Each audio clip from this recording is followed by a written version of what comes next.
नमस्कार, माउन्टेन समाचारमा स्वागत छ। म सचिता र म सुजन चालिसे। सुरुमा अहिलेसम्मका मुख्य समाचार।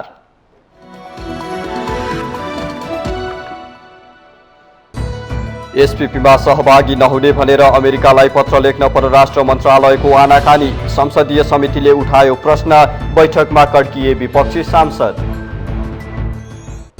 सञ्चार जगत समय अनुसार परिमार्जन हुनुपर्नेमा प्रधानमन्त्री शेरबहादुर देउवाको जोड। सत्य तथ्य सूचना प्रसारणबाट मात्र लोकतन्त्र संस्थागत हुने विश्वास।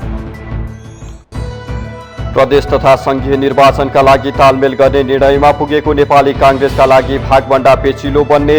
गठबन्धनका अन्य दलहरू कांग्रेससँग बार्गेनिङको रणनीतिमा।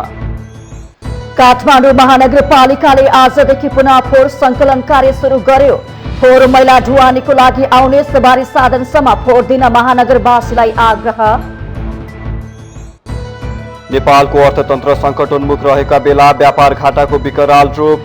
बजेट बराबरकै व्यापार घाटा पुग्दा पनि अर्थतन्त्रलाई जोगाउन सरकार संवेदनशील नभएको विश्लेषण। बंगलादेशमा आर्थिक सङ्कटको संकेत। 6 महिनामा बंगलादेशको भण्डार खाली हुन सक्ने। अन्तर्राष्ट्रिय मुद्रा कोष IMFसँग 4 अर्ब 50 करोड डलर ऋण माग। र साफ U20 च्याम्पियनशिप फुटबलमा नेपालको लगातार दोस्रो जित। नेपालसँग श्रीलङ्का 3-0 गोल अन्तरले पराजित।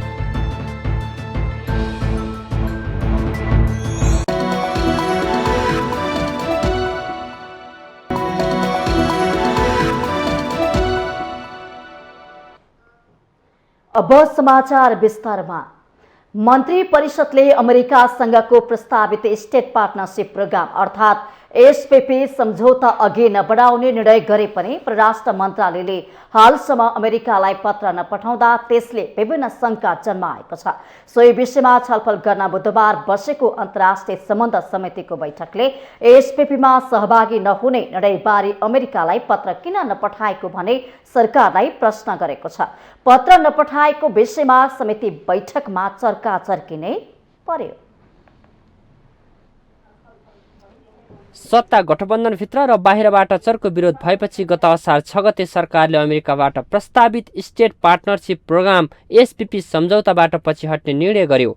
तर मन्त्री परिषदबाट निर्णय भइसकेको विषयमा अमेरिकालाई लिखित जानकारी दिन परराष्ट्र मन्त्रालय हच्किएको भन्दै प्रमुख प्रतिपक्षी दल नेकपा एमाले आपत्ति जनाएको छ। SPP अन्तर्गत नै रहेर सरकारका विभिन्न अङ्गले सहयोग पाइरहेकाले त्यस विषयमा अध्ययन भइरहेको भनी परराष्ट्र मन्त्रालयले अन्यलपूर्ण अभिव्यक्ति दिएपछि यो विषय झन जटिल बनेको संकेत गर्दछ।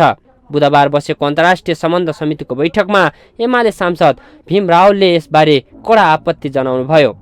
आजभन्दा 5-6 दिन अगाडि होला बेलायतको एउटा उच्च स्तरको समितिले एउटा प्रतिवेदन पेश गर्यो। त्यो प्रतिवेदनमा के भन्यो भने बेलायतले यदि तुरुन्तै 10 देखि 15,000 लस भर्ना नगर्ने हो भने बेलायतको स्वास्थ्य क्षेत्र ध्वस्त हुन्छ भनेर उसले प्रतिवेदन दियो। मैले त्यो पढेँ समाचार। त्यो समाचारको 2 दिनपछि यो सरकारको मन्त्री परिषदले नेपालका नर्सहरूलाई बेलायत पठाउने निर्णय गर्यो। त्यो सरकार कोबाट परिचालित छ? सिँगारी हराउने र बाघ कराउने समूह मिले हो कि? तर यो राज्य साझेदारी कार्यक्रममा पत्र नपठाएको हेर्दा त त्यो पनि सुनिश्चित हो जस्तो लाग्छ। SPP दुई देशको सेनाका बीचमा हुने समझदारी हो। विदेश मन्त्रालय अन्तर्गत तर रक्षा मन्त्रालयले सञ्चालन गर्ने यो कार्यक्रम अमेरिकाले सन् 1993 देखि सुरु गरेको हो। अहिलेसम्ममा 93 देशमा 85 साझेदारसँग सम्झौता गरेको छ। यसले प्राकृतिक विपद, आपतकालीन दुर्घटना, नेतृत्व आदान प्रदान, हवाई उडान, साइबर सुरक्षाको प्रतिरक्षाको कार्य लगायत काम गर्दै आइरहेको छ। चौतर्फी विरोधपछि सरकार यस विषयबाट पछि त हट्यो, तर अमेरिकी सरकारलाई सम्झौता नगर्ने भनेर पत्राचार गर्न नसक्नुले यो विषय थप शङ्कास्पद बन्दै गएको छ। सत्तारूढ दलका नेताहरू भने यसलाई सामान्य रूपमा लिँदै आएका छन्। अन्तर्राष्ट्र सम्बन्धी हाम्रो अथवा परराष्ट्र नीति सम्बन्धी नेपाल सरकारले डरोसँगले आफ्नो नीति नपक्रेको त अहिले पनि अनुभव हामीलाई सधैँ भइराखेकै छ। जस्तो युक्रेन युद्धको सन्दर्भमा पनि हाम्रो सरकारले कैयौँ अन्तर्राष्ट्रिय फोरमहरूमा युक्रेन पक्षधर जस्तो भएर अभिव्यक्ति दिनाले यो अन्तर्राष्ट्रिय हाम्रो नीति विपरीत नै भएको महसुस हुन्छ। एसपिपीमा हामी सहभागी छैनौँ, नेपाल सहभागी हुँदैन भनेर अमेरिकालाई चिठी लेखेको पत्र सार्वजनिक रूपमा नेपाली जनताले अहिलेसम्म सुन्न पाएका छैनन्। त्यसकारण हामी हाम्रो परराष्ट्र नीतिभन्दा बाहिर गएर हाम्रो सरकारले के कारणले यस्तो अवस्थामा जनतालाई राख्नु पर्यो म प्रश्न गर्न चाहन्छु।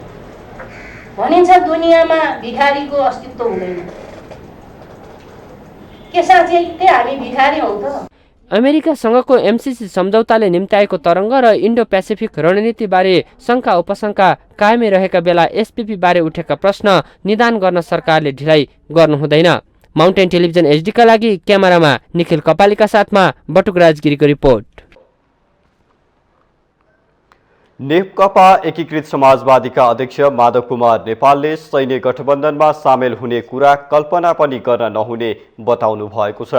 बुधबार प्रतिनिधि सभा अन्तर्गतको अन्तर्राष्ट्रिय सम्बन्ध समितिको बैठकमा बोल्दै पूर्व प्रधानमन्त्री नेपालले मुलुकलाई कुनै पनि सैन्य गठबन्धनमा सामेल गराउने कुरा कल्पना पनि गर्न नहुने बताउनुभयो।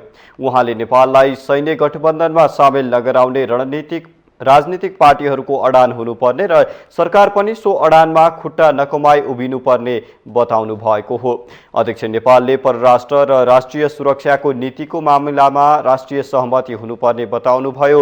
उहाँले नेपालले आर्थिक सहयोग लिँदा राष्ट्रिय हितमा आघात पुग्ने गरी अनुचित शर्त स्वीकार गर्न नहुने बताउनुभयो। अनुचित शर्तहरूमा सही गर्ने गरेको कुराहरू पनि सुन्नमा आउँछ। अनुचित शर्तहरू स्वीकार गरेर आर्थिक सहयोग पनि लिने कुरा हुँदैन। र त्यसो नगरी नेपालको हितमाथि आघात पुग्ने किसिमका अनुचित शर्तहरू राखेर आर्थिक सहायता पनि आउँछन् भनेर मान्न हुँदैन भने सैन्य कुरासँग जोडिएको सुरक्षा कुरासँग जोडिएका कुराहरूमा कुनै गठबन्धनमा कुनै कसैको एलायन्समा लिएर जाने कुराको सन्दर्भमा त नेपालले सामेल हुने कुरा त कल्पना नगरे पनि हुन्छ। पूर्व प्रधानमन्त्री नेपालले देशको रक्षाका निम्ति सबै एकताबद्ध भएर अगाडि बढ्नुपर्नेमा जोड दिनुभयो।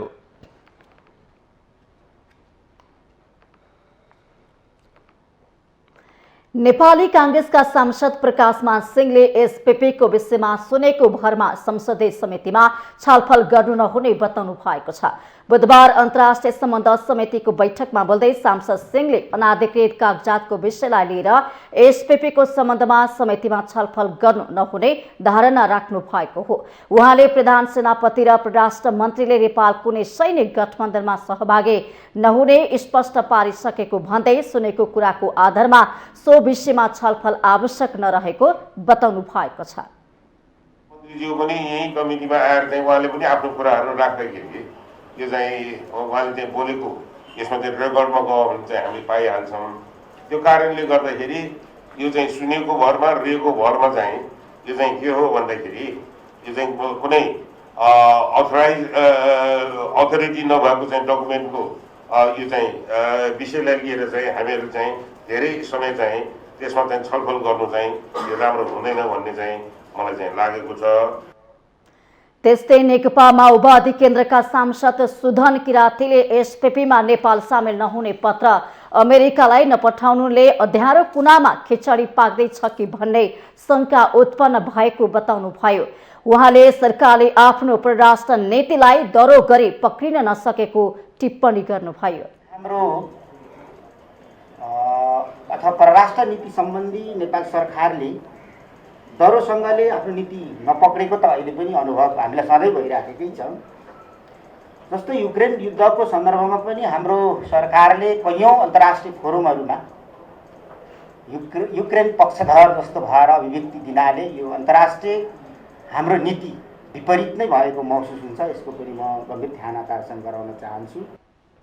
जनता समाजवादी पार्टी नेपालकी सांसद रेणुका गुरुङले नेपाललाई शान्ति क्षेत्र बनाउने प्रस्ताव पुनः अगाडि बढाउनु पर्ने इन्डियाले अहिलेसम्म पनि नेपाल शान्ति क्षेत्रको प्रस्तावलाई साइन गरेको छैन। त्यही भएर पनि हामीलाई अलिक होइन शङ्का त लाग्छ नि। त्यही भएर हामीले यो नेपाललाई चाहिँ शान्ति क्षेत्रको प्रस्ताव अगाडि बढाउनु पर्छ। अहिले हाम्रो अपरिहार्य अब अहिले यही भइरहेको छ। त्यस्तै नेकपा एमालेका सांसद भीम रावलले प्रधानमन्त्री शेरबहादुर देउवा एसपीपी सम्झौतामा उल्लेखित मुद्दाहरू कार्यान्वयन गर्न लागिरहेको आरोप लगाउनु भएको छ। सांसद रावलले प्रधानमन्त्री देउवाले पीस कर्पोरेसनको नाममा एसपीपीमा सम्झौतामा उल्लेखित बुदाहरू नेपालको कार्यान्वयन गर्न लागेको आरोप लगाउनु भएको हो। उहाँले प्रधानमन्त्री सो बुदाहरू कार्यान्वयन गर्न लागि नपरेको भए एसपीपी कार्यान्वयन नगर्ने भने मन्त्री परिषदले गरेको निर्णय अमेरिकालाई छिटोभन्दा छिटो पठाउन चुनौती दिनुभएको छ। मसौदामा उल्लेख भएका सम्पूर्ण कुराहरूले नेपालमाथि थोपर्न उहाँ भित्रभित्र क्रियाशील हुनुहुन्छ भन्ने व्यापक चर्चा छ। यदि यो चर्चा असत्य हो भने म यहीँबाट यो सरकार यसका प्रधानमन्त्रीलाई आग्रह गर्न चाहन्छु, उहाँले पत्र पठाएर यसलाई झुटा साबित गर्नुहोस्। उहाँले प्रधानमन्त्री देउवालाई नेपाललाई शक्ति राष्ट्रहरूको द्वन्द्वमा धकेल्न सक्रिय भएको आशंका पनि व्यक्त गर्नु भएको छ।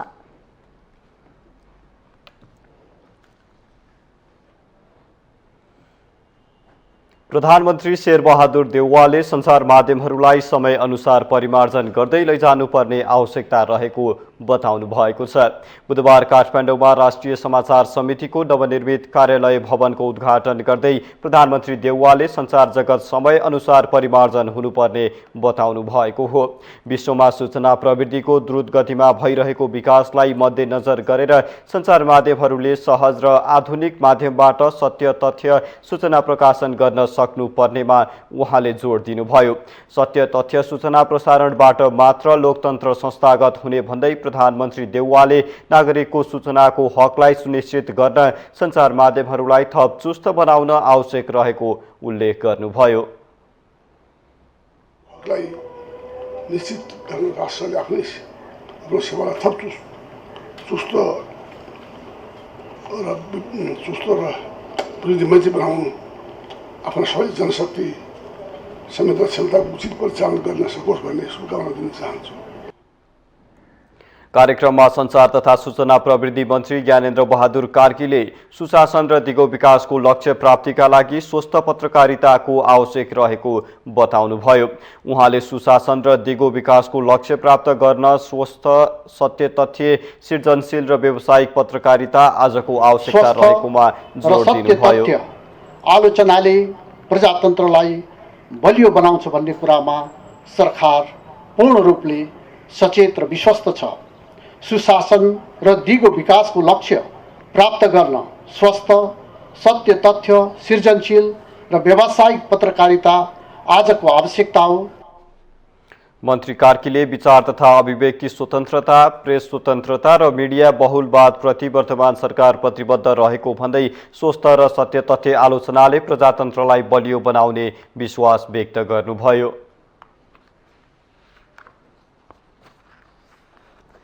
नेपाली कांग्रेसका नेता डाक्टर शेखर कोइरालाले आगामी निर्वाचनमा कांग्रेसलाई कम क्षति हुने गरी गठबन्धन गर्नुपर्नेमा जोड दिनु भएको छ।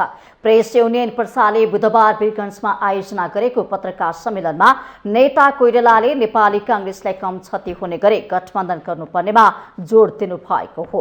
गठबन्धनका अन्य दलहरूले सबै कुरा आफूहरू नै हो भन्ने सोचिरहेको उल्लेख गर्दै उहाँले कांग्रेस नेपालको पुरानो, ठूलो र स्थानीय निर्वाचनमा सबैभन्दा धेरै सिट जितेको पार्टी भएको स्मरण गराउनु भएको छ। नेता कोइरालाले सबैलाई समेटेर हिँड्ने कांग्रेसको सोच रहेको पनि स्पष्ट पार्नुभयो।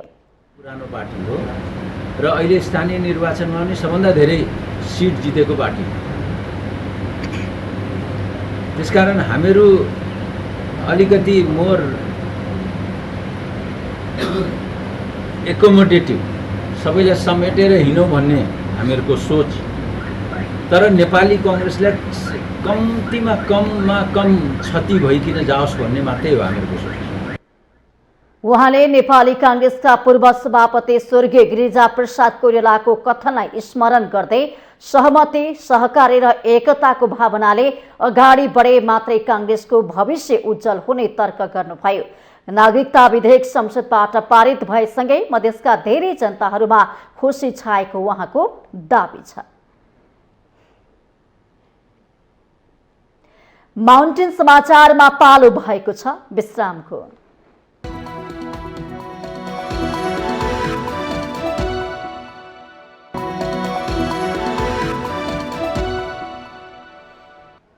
विश्रामपछि स्वागत छ। अब बाँकी समाचार। राष्ट्रिय प्रजातन्त्र पार्टी राप्रपाले आफ्नो माग पूरा नभए तेस्रो चरणको आन्दोलन गर्ने चेतावनी दिएको छ। बुधबार बढ्दो महँगी विरुद्ध काठमाडौँमा दोस्रो चरणको आन्दोलन गरेको राप्रपाले सरकारलाई गराएको ध्यानाकर्षणको अवहेलना भए तेस्रो चरणको आन्दोलन गर्ने चेतावनी दिएको हो। बुधबार राप्रपा निकट राष्ट्रिय प्रजातान्त्रिक महिला संगठनले संघीय राजधानी काठमाडौँ सहित देशभरका जिल्ला सदरमुकाममा थाल ठटाएर विरोध प्रदर्शन गरेको हो। काठमाडौँको भ्रिकुटी मण्डप, ललितपुर, भक्तपुर लगायत मुख्य शहरमा पनि विरोध प्रदर्शन गरिएको छ। राष्ट्रिय प्रजातान्त्रिक महिला संगठनकी अध्यक्ष एवं राप्रपा नेत्री अञ्जना रावलले बढ्दो महँगीको बारेमा सरकारलाई गराइएको ध्यानाकर्षणको व्यवस्था गरेको भन्दै शान्तिपूर्ण रूपमा दोस्रो चरणको आन्दोलन गरेको बताउनुभयो। आगामी दिनमा माग पूरा नभए थप आन्दोलनका कार्यक्रम घोषणा गर्ने उहाँले चेतावनी दिनुभयो। राष्ट्रिय प्रजातन्त्र पार्टीले आफ्नो चरमबद्ध आन्दोलनको क्रममा यो हाम्रो दोस्रो चरणको आन्दोलन हो।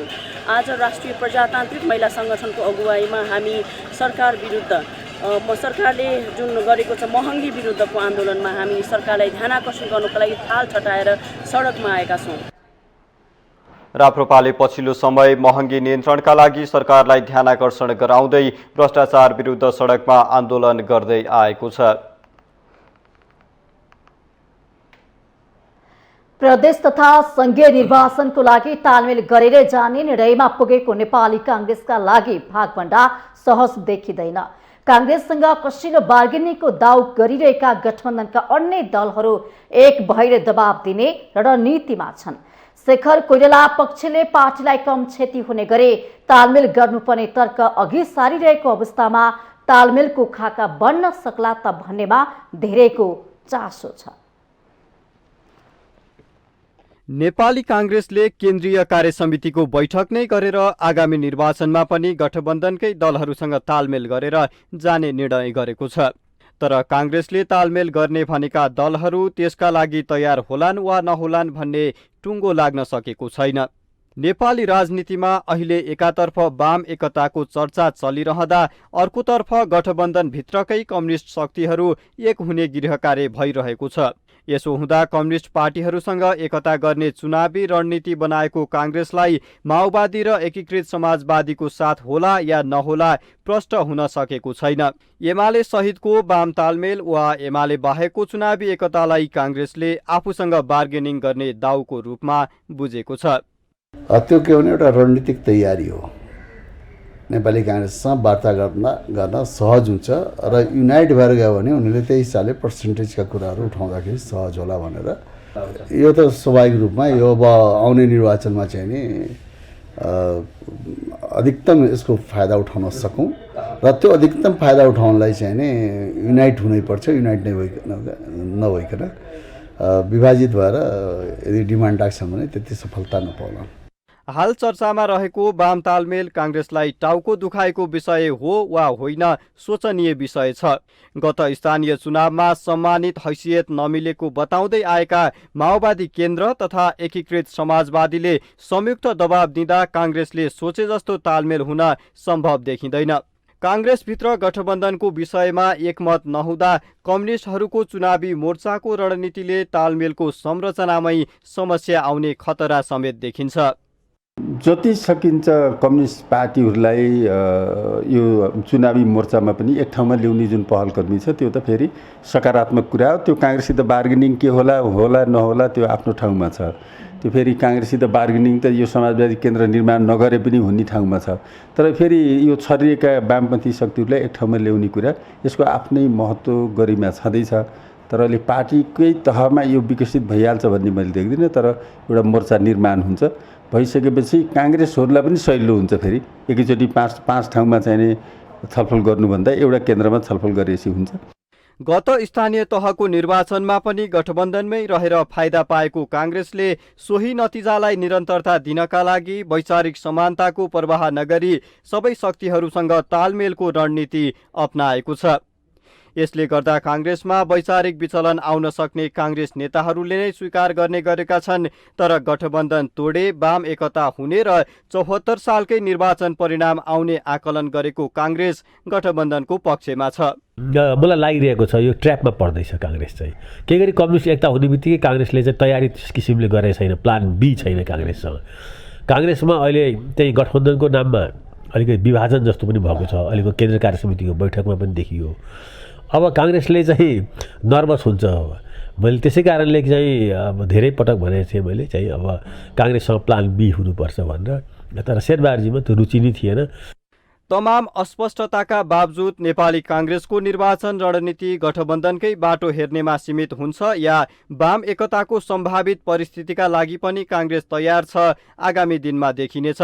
तर वाम गठबन्धन वा चुनावी मोर्चाको रणनीतिले काङ्ग्रेसको हिसाब बमोजिमको तालमेल भने सम्भव देखिँदैन। माउन्टेन टेलिभिजन एचडीका लागि क्यामेरामा विवेक श्रेष्ठका साथमा सुजन चालिसेको रिपोर्ट। संसदीय समितिले पूर्व पश्चिम राजमार्ग अन्तर्गत नारायणघाट बुटोल खण्डको निर्माण कार्य आशाजनक नभएको भन्दै आयोजनाको लागत नबढ्ने गरी तत्काल ठेक्का रद्द गर्न निर्देशन दिएको छ। बुधबार सिंहदरबारमा बसेको प्रतिनिधि सभा अन्तर्गतको विकास तथा प्रवृद्धि समितिले नारायणघाट बुटौल सडक खण्डको कार्य प्रगतिका विषयमा भौतिक पूर्वाधार तथा यातायात मन्त्रीसहित आयोजना प्रमुखहरूसँग छलफल गरेको थियो। समिति सभापति कल्याणी खड्काले आयोजनाको निर्माण अवधि सकिनै लाग्दा समेत अहिलेसम्म भौतिक प्रगति 18.44% रहेको विषयप्रति समितिको ध्यानाकर्षण भएको बताउनुभयो। उहाँले ठेक्का रद्द गर्ने विषयमा समीक्षा गरी तत्काल निर्णय लिन सरकारलाई निर्देशन दिनुभयो। समितिले राष्ट्रिय स्तरका तथा मुख्य सडकहरू नै छेदविच्छेद हुने गरी योजना बिना पहुँच मार्गहरू निर्माण गर्ने कार्य बढेको भन्दै यस्ता मार्ग निर्माणको नीतिगत मापदण्ड तत्काल निर्धारण गरी कडाइका साथ कार्यान्वयन गर्न पनि सरकारलाई निर्देशन दिएको छ। राष्ट्रिय स्तरका तथा मुख्य सडकहरू नै छेदविच्छेद हुने गरी उपयुक्त योजना बिना पहुँच मार्गहरू निर्माण गर्ने प्रवृत्ति बढिरहेको सन्दर्भमा यस्ता मार्गहरू निर्माणको उपयुक्त नीतिगत मापदण्ड तत्काल निर्धारण गरी कडाइका साथ कार्यान्वयन गर्न समिति नेपाल सरकार भौतिक पूर्वाधार तथा यातायात मन्त्रालयलाई निर्देश गरेछ। निर्माणाधीन अवस्थामा रहेको कर्णालीको कालीकोट जुम्ला जोड्ने नागमा पक्की पुल हालै वर्षाले चर्किएको पाइएकोले यसको प्राविधिक पक्ष र गुणस्तरको सम्बन्धमा 15 दिनभित्र छानबिन गरी त्यसको प्रतिवेदन समितिमा पठाउन समिति नेपाल सरकार भौतिक पूर्वाधार तथा यातायात मन्त्रालयलाई निर्देश गर्छ। त्यसैगरी निर्माणाधीन अवस्थामा रहेको कर्णालीको कालीकोट जुम्ला जोड्ने नागना पक्की पुल चर्किएको पाइएकाले यसको गुणस्तर र प्राविधिक पक्षका सम्बन्धमा 15 दिनभित्र छानबिन गरी यसको प्रतिवेदन समितिलाई बुझाउन भौतिक मन्त्रालयलाई निर्देशन दिएको छ। आर्थिक वर्ष 2079-80 को बजेट निर्माणको क्रममा अनाधिकृत व्यक्ति प्रवेश गराई करका दर हेरफेर गरेको प्रकरणबारे छानबिन गर्न गठित संसदीय विशेष समितिले प्रतिवेदन लेख्न थालेको छ। समितिले छानबिन प्रक्रिया पूरा भएको निष्कर्ष निकाल्दै बुधबारबाट प्रतिवेदन लेखनमा केन्द्रित हुने निर्णय गरेको हो। समितिको मंगलबार 2 पटक बसेको बैठकमा बजेट घोषणाको अघिल्लो दिन अर्थात् जेठ 14 गतेको अर्थ मन्त्रालयको सीसीटीभी फुटेजमा देखिएका गतिविधिको सम्बन्धमा छलफल गरेको थियो। साथै मंगलबार नै बसेको बैठकले प्रहरीको वेदी विज्ञान प्रयोगशालाबाट प्राप्त सीसीटीभी फुटेजको रिकभर रिपोर्ट खोल्दै विज्ञहरूसँग छलफल गरेको थियो। तर विज्ञसँग छलफल गर्दा पनि फुटेजका धेरै क्लिपहरू स्पष्टसँग बुझ्न नसकेको समितिका सदस्यहरूले जानकारी दिएका छन्।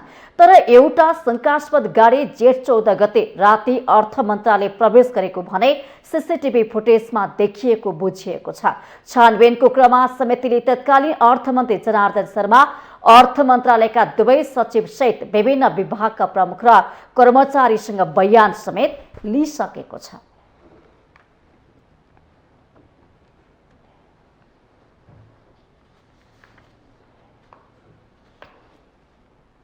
राष्ट्रिय परीक्षा बोर्डले यस वर्षको माध्यमिक शिक्षा परीक्षा एसईई को नतिजा सार्वजनिक गरेको छ। बोर्डको बुधबार बसेको बैठकले माध्यमिक शिक्षा परीक्षा एसईई को नतिजा सार्वजनिक गरेको हो। बोर्ड परिसरमा आयोजित पत्रकार सम्मेलनमा परीक्षा नियन्त्रक दुर्गा प्रसाद अर्यालले परीक्षामा सहभागी भएका 5,14,977 मध्ये 9,633 जनाले 3.6 देखि 4 GPA ल्याएको जानकारी दिनुभयो। 2007 परीक्षा केन्द्रबाट 11,615 विद्यालयका 2,57,924 छात्र र 2,57,053 छात्र SE परीक्षामा सहभागी भएको उहाँले जानकारी दिनुभयो। 8वटा इन्टरभल र एउटा अनुपस्थित, केही आंशिक र केही पुरै गरेर अनुपस्थित विद्यार्थी गरेर 9वटा इन्टरभलमा हामीले नतिजा सार्वजनिक गरेका छौँ। त्यसअनुसार यो परीक्षामा 4,95,751 परीक्षार्थीमध्ये 22,640 जना परीक्षार्थी परीक्षामा अनुपस्थित भएको अवस्था छ। कोरोना संक्रमणको जोखिमको कारण अघिल्ला 2 वर्ष SE परीक्षा सञ्चालन गर्न नसकेको बोर्डले गत वैशाख 9 देखि 20 गतेसम्म विद्यार्थीको भौतिक उपस्थितिमा नै परीक्षा लिएको थियो। कोभिड महामारीका कारण विगत 2 वर्ष अर्थात् शैक्षिक सत्र 2076 र 77 मा आन्तरिक मूल्याङ्कनका आधारमा विद्यालयले पठाएको अङ्कलाई बोर्डले प्रमाणित गरेर नतिजाको रूपमा प्रकाशित गरेको थियो। माउन्टेन समाचारमा पालो भएको छ विश्रामको।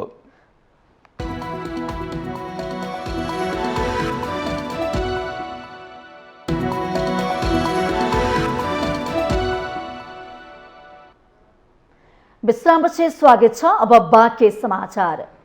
काठमाडौँ महानगरपालिकाले आजदेखि फोहोर सङ्कलन सुरु गरेको छ। प्रमुख प्रशासकीय अधिकृत लोकनाथ पौड्यालले सूचना जारी गर्दै जनशक्ति थप गरेर सडक निर्माणको काम आज सम्पन्न हुने भएसँगै आजदेखि फोहोर उठाउन सुरु गरिने बताउनु भएको छ। उहाँले बिहानैदेखि फोहोर सङ्कलन सुरु गरिने पनि बताउनु भएको हो। महानगरले जारी गरेको सूचनामा आज बिहान 6 बजेदेखि पाइक पर्ने स्थानमा फोहोर मैला ढुवानीको लागि आउने सवारी साधनसम्म फोहोर पुर्याउन आग्रह गरिएको छ। उपत्यकाको फोहोर ढुवानी गर्ने सडक अन्तर्गत सिस्टोल भ्याली 1 मा सडक बनाउन सवारी आवतजावतका कारण कठिनाई भएकोले साउन 3 गते शहरी विकास तथा भवन निर्माण विभागले महानगरलाई पत्र पठाएको थियो। विभागको पत्रका विषयमा महानगरका प्रमुख बालेन्द्र शाहको अध्यक्षतामा रहेको फोहोर व्यवस्थापन समितिको बैठक बसेको थियो। छलफलपछि बैठकले स्यानिटरी ल्यान्डफिल साइट जाने सडक मर्मत नहुन्जेल फोहोर ढुवानी कार्य रोक्ने निर्णय गरेको थियो। त्यस लगत्तै सूचना जारी गर्दै महानगरले 7 दिन घर पसल तथा व्यवसायबाट उत्पादन हुने फोहोर बाहिर ननिकाल्न अपिल गरेको थियो।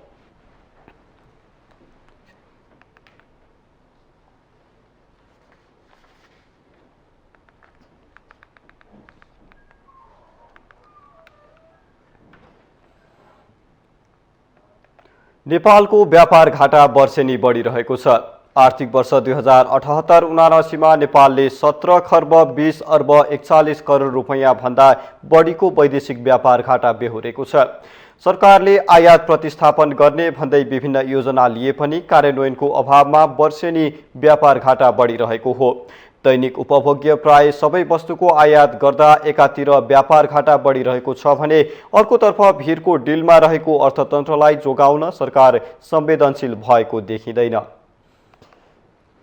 नेपालको अर्थतन्त्र संकट उन्मुख रहेका बेला व्यापार घाटाको विकराल रूप देखा परेको छ। आर्थिक वर्ष 2078-79 को वैदेशिक व्यापारको तथ्याङ्कले अर्थतन्त्र झनै समस्यातिर धकलिन पुगेको स्पष्ट हुन्छ। आर्थिक वर्ष 2078-79 मा नेपालले विभिन्न वस्तुको आयात गर्दा 19 खर्ब 20 अर्ब रुपैयाँ बराबरको विदेशी मुद्रा बाहिरिएको भन्सार विभागको तथ्याङ्क छ। गत आर्थिक वर्षमा स्वदेशी उत्पादनको निर्यातबाट 2 खर्ब 3 करोड बराबरको विदेशी मुद्रा कमाएको नेपालले विदेशी मुद्रामै गर्नुपर्ने वैदेशिक व्यापारमा व्यापार घाटा एकै वर्षमा 17 खर्ब 20 अर्ब रुपैयाँ बराबर पुगेको छ। भन्सार विभागको तथ्याङ्कले गत आर्थिक वर्षमा अघिल्लो आर्थिक वर्षको तुलनामा 3 खर्ब 21 अर्ब 70 करोड रुपैयाँ व्यापार घाटा बढेको छ। सरकारले आयात प्रतिस्थापनको ठूलै कुरा गरे पनि वर्षैनी ओकालो लागिरहेको व्यापार घाटाका सम्बन्धमा भन्सार विभागका निर्देशक पुण्य विक्रम खड्काको यस्तो ठम्माई छ। हामी कहीँ पनि चुकेका छैनौँ। हाम्रो निरन्तर प्रयास अगाडि बढिराखेका छ। हामी लामो समयदेखि हामी कृषि प्रधान देश भनेर बस्यौँ र बिस्तारै कृषि प्रधान देशमा कृषिलाई चाहिने हाम्रा विभिन्न व्यवस्थाहरूको कमीको कारणले हामी खाद्यान्न लगायत विभिन्न सामानहरू समेत आयात गर्न अहिले हामी बाध्य भएको अवस्था हो। औद्योगिक कच्चा पदार्थ र उद्योगको लागि चाहिने मेल मेसिनरीहरू पनि हामी स्वाभाविक रूपमा आयात गर्नुपर्ने हुन्छ। हामी चाहिँ इन्धनमा आत्मनिर्भर छैनौँ।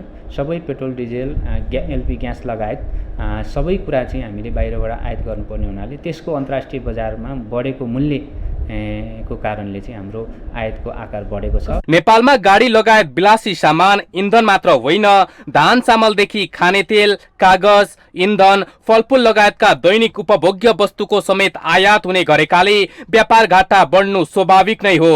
अहिलेकै बजेटमा पनि 5 वर्षमा निर्यातलाई दोब्बर बढाउने भनिए पनि कमजोर कार्यान्वयनका कारण समस्या चुलिँदै गएको छ। जबसम्म हामीले हाम्रो आन्तरिक उत्पादन गर्दैनौँ, हामीले हाम्रो आन्तरिक उत्पादन बढाउँदैनौँ, तबसम्म यो व्यापार घाटा घटाउने कुनै पनि सम्भावना हुँदैन। पेट्रोलियम पदार्थ 30 खर्ब 20 अर्बको आयात भएको छ। त्यसपछि दोस्रो अंशमा झन्नै 30 खर्बको चाहिँ खाद्यान्नको आयात भएको छ र सरकारले अहिले चाहिँ आयात घटाउँछु 30% भने पनि अहिले जुन उत्पादन गर्ने धान रोप्ने बेलामा अहिले मल पाएन, फेरि पनि धानको उत्पादन हुँदैन र फेरि पनि यो घट्दैन। यो किन हुन्छ त भन्दा हामी योजना ल्याउँछौँ, बजेट ल्याउँछौँ, नीति बनाउँछौँ, मिठा कुराहरू गर्छौँ, तर त्यो कार्यान्वयन हुन्छ हुँदैन हामी त्यो पनि अध्ययन गर्दैनौँ। खाद्यान्न मात्रै हामीले 30 खर्बको ल्याएपछि त हामीले खाद्यान्न आयात मात्रै कम गर्ने भने व्यापार घाटा त यहाँबाट घट्छ नि।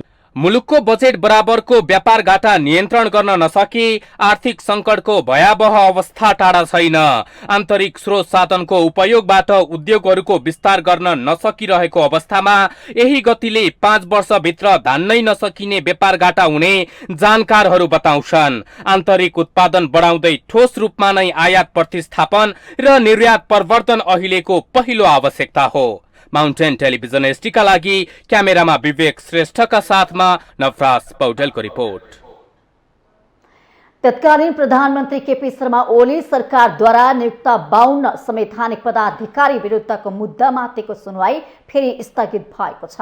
विपक्षी बनाइएका संवैधानिक निकायका पदाधिकारीका कानून व्यवसायीले प्रश्न उठाएपछि सुनवाई स्थगित भएको हो। सुनवाई सुरु हुन साथ विपक्षी बनाइएका संवैधानिक पदाधिकारीका कानून व्यवसायीहरूले संवैधानिक निकायलाई पनि विपक्षी बनाउनु पर्ने र उनीहरूबाट लिखित जवाफ आउनुपर्ने माग गरेका थिए। उनीहरूले संवैधानिक नियुक्ति सम्बन्धी मुद्दा अहिले पनि संयुक्त इजलासमा रहेको र तिनलाई पनि संवैधानिक इजलासमा राखेर एकसाथ सुनवाई हुनुपर्ने माग राखेका छन्। अख्तियार दुरुपयोग अनुसन्धान आयोगका प्रमुख आयुक्त सहित विभिन्न संवैधानिक आयोगमा 52 जना पदाधिकारी नियुक्त गर्ने तत्कालीन सरकारको निर्णय विरुद्ध दायर रिटमा बुधबारको संवैधानिक इजलासमा एकल सुनवाई हुने गरी पेशी तोकिएको थियो।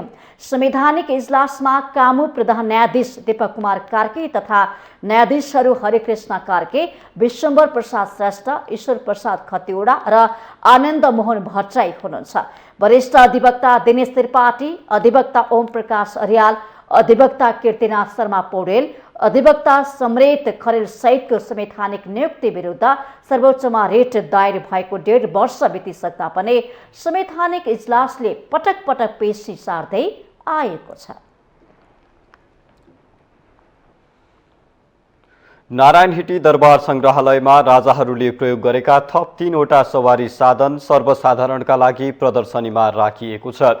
बुधबार स्वर्गीय राजा त्रिभुवन वीर विक्रम शाह र महेन्द्र वीर विक्रम शाहले प्रयोग गर्नुभएका थप 3वटा सवारी साधन प्रदर्शनमा राखिएको हो। पुराना सवारी साधनको भौतिक मर्मत र रङ रोगन गरेर सर्वसाधारणका लागि प्रदर्शनीमा ल्याइएको छ। प्रदर्शनीमा राखिएपछि सञ्चारकर्मीहरूसँग कुरा गर्दै संस्कृति पर्यटन तथा नागरिक उड्डयन मन्त्रालयका सचिव महेश्वर नेउपानेले पूर्व राजपरिवारले प्रयोग गर्नुभएका सबै सामान व्यवस्थित रूपमा अवलोकनका लागि खुल्ला गर्ने नीति अनुसार आज 3वटा सवारी साधन सर्वसाधारणका लागि प्रदर्शनीमा राखिएको बताउनुभयो।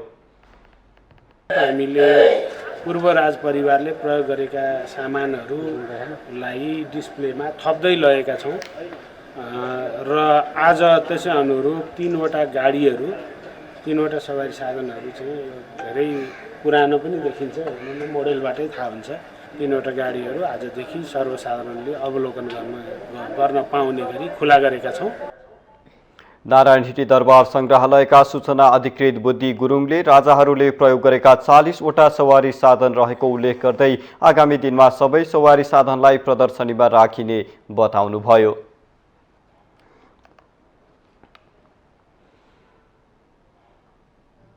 हामीसँग आर्थिक अन्तर्राष्ट्रिय र खेल समाचार बाँकी नै छन्। माउन्टेन समाचारमा पालो भएको छ विश्रामको।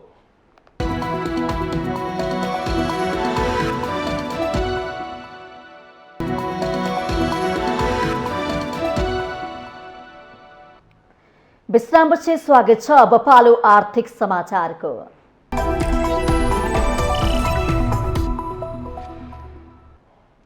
उद्योग वाणिज्य तथा आपूर्ति मन्त्री दिलेन्द्र प्रसाद बडोले जनकपुर चुरोट कारखाना सरकारले फेरि सञ्चालनमा ल्याउने तयारी गरेको बताउनु भएको छ। लामो समयदेखि बन्द जनकपुर चुरोट कारखानाको बुधबार निरीक्षणपछि उद्योग मन्त्री बडोले सञ्चारकर्मीहरूसँग कारखाना फेरि खोल्ने तयारी गरेको बताउनु भएको हो। मन्त्री बडोले सरकारले राष्ट्रिय उत्पादन बढाउन भएका उद्योगहरूको क्षमता वृद्धि गर्ने, पूर्ण क्षमतामा चलाउने, नयाँ उद्योग खोल्ने र ऋण उद्योग सञ्चालनमा ल्याउने योजना बनाएको बताउनु भएको छ। उहाँले मुलुकको आर्थिक अवस्था सुधार गर्न, व्यापार घाटा कम गर्न, आयात प्रतिस्थापना गर्नको लागि बन्द उद्योग सञ्चालनमा ल्याउनु पर्ने आवश्यकता रहेको जिकिर गर्नुभयो। उद्योग फेरि चल्नु जरुरी छ, किनभने अहिलेको अवस्थामा राष्ट्रिय उत्पादन बढाउनु जरुरी छ। हामी धेरै आयातमुखी भएका छौँ। हाम्रो उत्पादन बढ्यो भने आयातलाई कम गर्न सकिन्छ र यस्ता उद्योगहरू बढाउँ जसले निर्यात गर्न सक्दछ। निर्यातजन्य उद्योग चलाउनेहरूका लागि विशेष सुविधा सरकारले दिएर बिजुलीमा सहुलियत, नगदमा सहुलियत दिने नीतिहरू अहिले सरकारले पास गरेको छ। त्यसकारण उद्योगहरू पुनः चलाउने र निर्यातको अवस्थामा पुर्याउने, राम्रो गुणस्तरमा चलाउने हो भने मुलुकको व्यापार घाटा पनि कम गर्न सकिन्छ। मन्त्री बडुले मुलुक आयातमुखी भइरहेको अवस्थामा राष्ट्रिय उत्पादन बढाउन जरुरी रहेकोमा जोड दिनुभयो। मन्त्री बडुले अब निजी क्षेत्र र सरकार दुवैले निर्यातजन्य उद्योग स्थापना गर्नुपर्ने बताउनु भएको छ। उहाँले सरकारले चालु आर्थिक वर्षको नीति कार्यक्रम र बजेटमा निर्यात उद्योग चलाउनको लागि विशेष सहुलियत नीति दिने बनाएको समेत बताउनु भएको छ।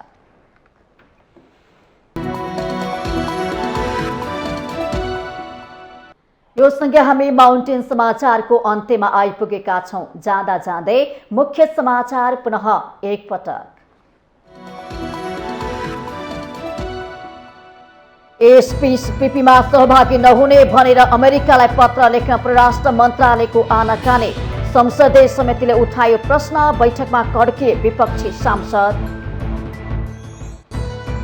संचार जगत समय अनुसार परिमार्जन हुनुपर्नेमा प्रधानमन्त्री शेरबहादुर देउवाको जोड। सत्य तथ्य सूचना प्रसारणबाट मात्र लोकतन्त्र संस्थागत हुने विश्वास। प्रदेश तथा संघीय निर्वाचनको लागि तालमेल गर्ने निर्णयमा पुगेको नेपाली कांग्रेसको लागि भागभण्डा पेचिलो बन्ने। गठबन्धनका अन्य दलहरू कांग्रेससँग बार्गेनिङको रणनीतिमा। काठमाडौँ महानगरपालिकाले आजदेखि पुनः फोहोर सङ्कलन कार्य सुरु गर्यो। फोहोर मैला ढुवानीका लागि आउने सवारी साधनसम्म फोहोर दिन महानगरवासीलाई आग्रह। नेपालको अर्थतन्त्र सङ्कट उन्मुख रहेको बेला व्यापार घाटाको विकराल रूप। बजेट बराबरकै व्यापार घाटा पुग्दा पनि अर्थतन्त्रलाई जोगाउन सरकार संवेदनशील नभएको विश्लेषण। बङ्गलादेशमा आर्थिक सङ्कटको सङ्केत। 6 महिनामा बङ्गलादेशको भण्डार खाली हुन सक्ने। अन्तर्राष्ट्रिय मुद्रा कोष IMFसँग 4 अर्ब 50 करोड डलर ऋण माग। र साफिउ अन्डर 20 च्याम्पियनसिप फुटबलमा नेपालको लगातार दोस्रो जित। नेपालसँग श्रीलङ्का 3-0 गोल अन्तरले पराजित।